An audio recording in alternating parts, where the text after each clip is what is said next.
सूचना केवल हमारे विचार हैं, वित्तीय सलाह नहीं। निर्णय लेने से पहले खुद शोध करें। किसी भी लाभ या हानि के लिए हम उत्तरदायी नहीं हैं।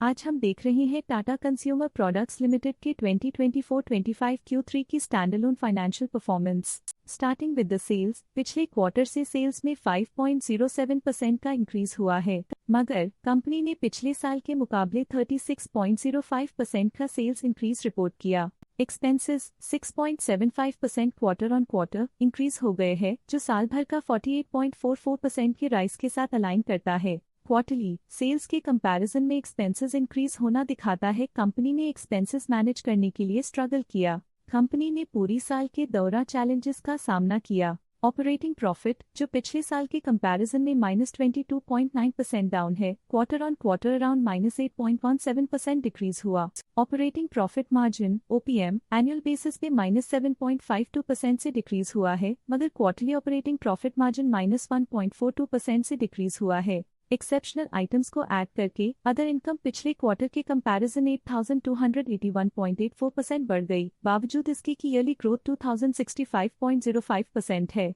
इंटरेस्ट एक्सपेंसेस पिछले क्वार्टर से -56.79% डाउन हुआ, लेकिन ईयर ओवर ईयर इंक्रीज 116.18% है। डिप्रिशिएशन कॉस्ट में 1.79% का क्लाइम देखने को मिला और ईयरली बेसिस पे 32.54% का इंक्रीज देखने को मिला। प्रॉफिट बिफोर टैक्स एनुअली 71.97% बढ़ा, लेकिन प्रीसीडिंग क्वार्टर से 189.21% बढ़ा। इस साल कंपनी ने 24.5% टैक्स पे किया और क्वार्टरली कंपनी ने 10.95% टैक्स पे किया। नेट प्रॉफिट ने ईयर ऑन ईयर 102.84% का इंक्रीज दिखाया, लेकिन लास्ट क्वार्टर से 155.51% का इंक्रीज हुआ है। इस क्वार्टर में कंपनी का परफॉर्मेंस काफी अच्छा रहा। वहीं अगर एनुअल एनालिसिस की बात करें तो इस साल कंपनी का परफॉर्मेंस काफी अच्छा था। अर्निंग्स पर शेयर EPS में साल भर में अप्रॉक्स 2 गुना का इजाफा देखा गया, जो कंपनी की बेहतर परफॉर्मेंस को दिखाता है। साथ ही क्वार्टरली में EPS की अप्रॉक्स 2.5 गुना की बढ़ोतरी हुई, जो कंपनी की शानदार परफॉर्मेंस को दिखाता है।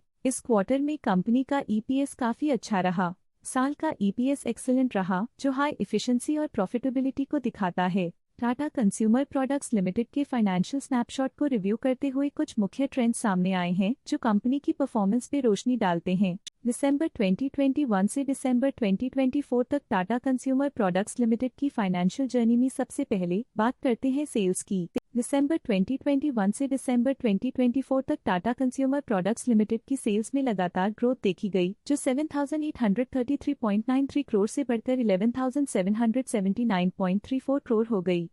ये कंसिस्टेंट ग्रोथ मार्केट कंडीशंस के पॉजिटिव इम्पैक्ट को दर्शाती है। अब बात करते हैं एक्सपेंसेस की। एक्सपेंसेस पिछले 4 सालों में 6,868.61 करोड़ से बढ़कर 10,535.82 करोड़ हो गए हैं। यहाँ सेल्स बढ़ रही हैं और एक्सपेंसेस भी बढ़ रहे हैं। बढ़ती सेल्स और एक्सपेंसेस ग्रोथ और इन्वेस्टमेंट को इंडिकेट करते हैं, पर सस्टेन प्रॉफिटेबिलिटी के लिए केयरफुल मैनेजमेंट जरूरी है। ऑपरेटिंग प्रॉफिट दिसंबर 2022 में 1,258.58 करोड़ के आसपास रहा और फिर 2024 में 1,243.52 करोड़ तक पहुंच गया। ये दर्शाती है कि कंपनी अपने ऑपरेशनल कॉस्ट को कंट्रोल में रखने में सफल रही है, लेकिन ग्रोथ को पुश करने में थोड़ा और एफर्ट लगाना होगा। नेट प्रॉफिट में वृद्धि हुई, जो 761.25 करोड़ से बढ़कर 1,125.71 करोड़ हो गई। ये पॉजिटिव चेंज पिछले साल के कंपैरिजन में कंपनी के एक्सीलेंट परफॉर्मेंस को दिखाते हैं। कुछ पीरियड्स में EPS में भी फ्लक्चुएशन देखी गई है, जो कभी 11.56 के आसपास रहा और कभी थोड़ा इम्प्रूव या डिक्लाइन हुआ। ये इंडिकेट करता है कि कंपनी को अपनी अर्निंग्स को स्टेबल रखने के लिए कंसिस्टेंट एफर्ट्स की जरूरत है। ये positive performance Tata consumer products limited के लिए एक इंडल्जमेंट है, जो कंपनी की इफेक्टिव स्ट्रेटेजिक प्लानिंग और फाइनेंशियल मैनेजमेंट को हाईलाइट करती है और ये दर्शाता है कि अगर ये मोमेंटम बरकरार रखा जाए तो आने वाले समय में और भी ज्यादा ग्रोथ और स्टेबिलिटी हासिल की जा सकती है। अब नजर डालते हैं टाटा कंज्यूमर प्रोडक्ट्स के स्टॉक रिकमेंडेशन पे। डॉट स्टॉक का करंट प्राइस 950.2 रुपीस चल रहा है। KR चोकसी ने स्टॉक की बाय रिकमेंडेशन दी थी। उन्होंने स्टॉक का टारगेट प्राइस 1136 का अनुमान लगाया था। रिकमेंडेशन के समय स्टॉक का प्राइस 1016.45 चल रहा था, जो करंट प्राइस से 19.1% अप है। मोतीलाल ओसवाल ने स्टॉक की बाय रिकमेंडेशन दी थी। उन्होंने स्टॉक का टारगेट प्राइस 1320 का अनुमान लगाया था। रिकमेंडेशन के समय स्टॉक का प्राइस 1094.65 चल रहा था, जो करंट प्राइस से 38.4% अप है। शेर खान ने स्टॉक की बाय रिकमेंडेशन दी थी। उन्होंने स्टॉक का टारगेट प्राइस 1315 का अनुमान लगाया था। रिकमेंडेशन के समय स्टॉक का प्राइस 1094.65 चल रहा था, जो करंट प्राइस से 37.9% अप है।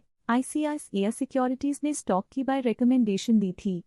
उन्होंने स्टॉक का टारगेट प्राइस 1385 का अनुमान लगाया था। रिकमेंडेशन के समय स्टॉक का प्राइस 1202.45 चल रहा था, जो करंट प्राइस से 45.1% अप है। स्टॉक लेटेस्ट न्यूज अपडेट के लिए चैनल को सब्सक्राइब करें और वीडियो को लाइक एंड शेयर करें।